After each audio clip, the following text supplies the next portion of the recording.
Hi guys, hope you're all well. Welcome to this week's Gold Lap Guide. This time we take on St Croix, or St Croix, however you say it, Layout A, in the Batmobile. I mean the Genesis X VGT, in the latest online lap time challenge. I've currently got a gold time, so I'll show you what I did to achieve that. Now I haven't driven this circuit for a few years, so it took me a bit of time to relearn it, but this combo is really good and well worth having a crack at. As always, make sure you stick around to the end. I'll show you many helpful tips to get that gold time. So without further ado, let's get into it. So, starting the lap, you want to be in 4th gear out the last corner, but we'll cover that at the end of the video. Going up to turn 1, and braking point I like to use for this one is just around the 100 marker, just as the curb starts on the left hand side, the little red and white curb on the left hand side, somewhere around there. I'm going to brake down to 3rd gear. And a feature of this lap guide, we're going to try and use as much of the curbing as possible to open up the track as much as we can. So use the bit of curbing on the left hand side, hard on the brakes, down to 3rd gear, get the car as far to the right hand side as you can, up to 4 for the exit, back on power nice and early, and away we go. I'm just going to show you in chase view what it actually looks like. Now you can get away with more than what I do here. So that white line right there, you can keep 2 tyres to the left of that, i.e. take a bit more of this green on the right hand side to cut the corner even more. I don't do a good enough job of this, but make sure you do. There's time to be had just at that section.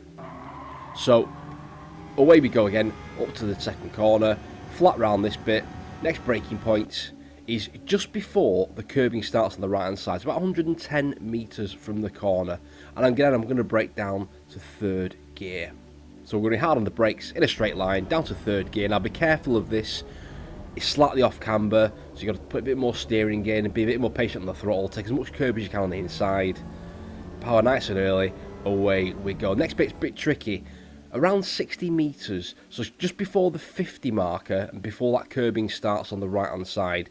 That's the braking marker I like to use for this one. Again I'm going to drop down into 3rd gear. Now this one's a bit of a blind corner. Try and get your eyes to the apex as early as you can, just as you go over this rise, down to 3rd gear, hook it into this corner as best you can, get as close to that barrier as you can, back on power, use all the curbing on the right hand side for the best exits.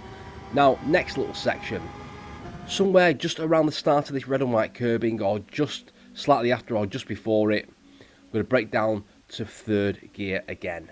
And again, the feature of the next 2 corners, you want to try to take as much curb as you can without unsettling the car, down to 3rd, get the car hooked in, don't take too much, you might spin the car, back to 4th on the apex, use all the circuit on the left hand side. Braking point for the next bit is difficult, nothing really defined, there's some trees on the right hand side. Just as you come towards the end of those trees, you can brake down to 3rd gear. So I'll be using all the curbing on the left hand side, try and open this corner out as much as possible, as long straight after it, down to 3rd, get the car hooked in, take a bit of curbing on the inside, back to 4th gear on the apex, back on the power as early as you can, use all that curb on the left hand side, all the way down to the next bit. Braking point for the next bit, just before the 100 mark, about 110 again, and we're going to brake down to 3rd gear.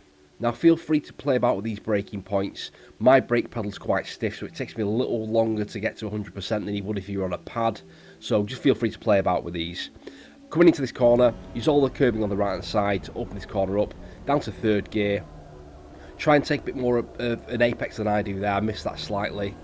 Back on the power though, up to 4th gear, you flat round here. This corner, I had a bit of trouble with this. So around the start of this curbing on the left hand side, I'm going to brake down to 3rd gear. Brake in a straight line, don't turn in too quickly though, because you can easily early apex this and ruin your exit for the next corner. There's going to be a sharp dab on the brakes, down to 3rd gear. Take plenty of curb on the inside, get plenty of steering angle in, take plenty of curb, back to 4th gear, power nice and early, use all the curb on the left hand side for the best exit. This next section's a bit tricky. Dab of the brakes, just hold 4th gear, take that first apex there, there's some fencing on the right hand side.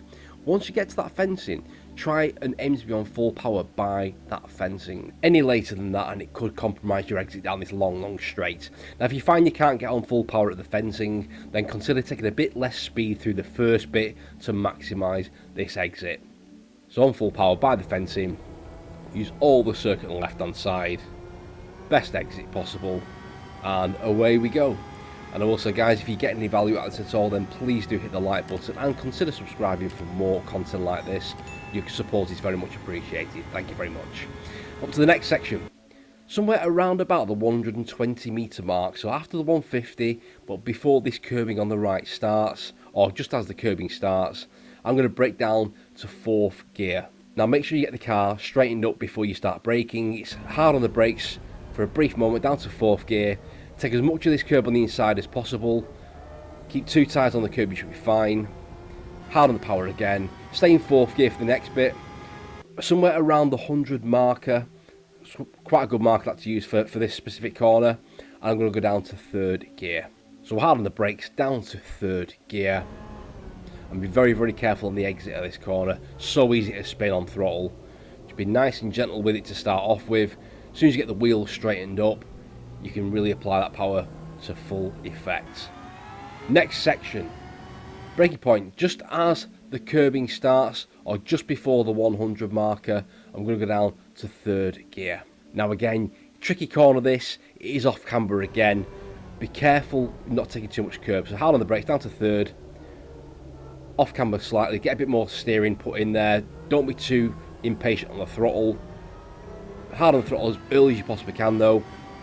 All the way down to the next little section.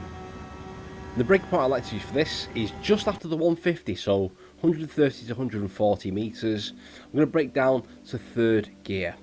So be hard on the brakes, down to 3rd gear. I'm going to try and take as much of this green curbing as possible. Take as much as you can to open up the next left-hander. Little dab of the brakes, stay in 3rd gear, roll some speed through, use the curbing on the right hand side, getting the power nice and early, and away we go. I'll show you from behind the car as well. Now this is a better example than turn 1. Keep 2 tyres left of that white line, should be absolutely fine. It's very frustrating to get to this point and you invalidate your lap by going too far, but you've got to push it to try and maximise the next bit. And all that sets up this last high speed section. This circuit seems to have everything, it's fantastic. So take this first apex here and drift the car out to this curbing on the left hand side just here. Now once you get to that curbing, we're going to start putting in some steering angle. Now I'm sure there's many ways to do this section. This is the way I found to be the easiest. So where the curbing is on the left hand side, just as we pass it, 90 degrees of steering angle. I'm just going to lift the throttle once, twice, just to try and keep the car on the road and stop running at left hand side. You can't quite set this flat. I'll show you in fast, full speed motion. So round the corner, lift once, lift twice, keeping that speed up as best we can into the next section. Braking points. Around about the 110, 120 metre mark, so just before this 100 marker, and we're going to brake down to 3rd gear. Now we're going to try and make sure the car is straightened up as much as possible before we start braking. So hard on the brakes, down to 3rd gear, take plenty of curb on the inside here, on the power nice and early. Use the curbing on the right hand side for the best exit, up to 4th gear, rev this out, into 5th gear, come up to the last corner, so important this. I like to use just before the 100 marker, so 100 to 110, and I'm going to brake down to 3rd gear. So be hard on the brakes just for a brief moment, down to 3rd gear, take plenty of curb on the inside again, up to 4th by the apex, get back on the throttle nice and early, use all the curb on the left hand side, don't hit the wall, you'll invalidate your time. I'm going to cross the line for a 2 minutes 39.177, which is good enough for 0.76% at the time of recording, and a rather inspiring 7th in the world. Now I know it's early days, but I've recently come back to Gran Turismo 7 from a long layoff. I've converted to cockpit view as well, so that's another thing I've got to get used to. But yeah, happy days. I'll leave you with a full speed lap. Thank you very much for watching. If it helped you at all, please do leave a comment in the video below. Thank you very much guys, take care. I will see you on the next one. Good luck, cheers.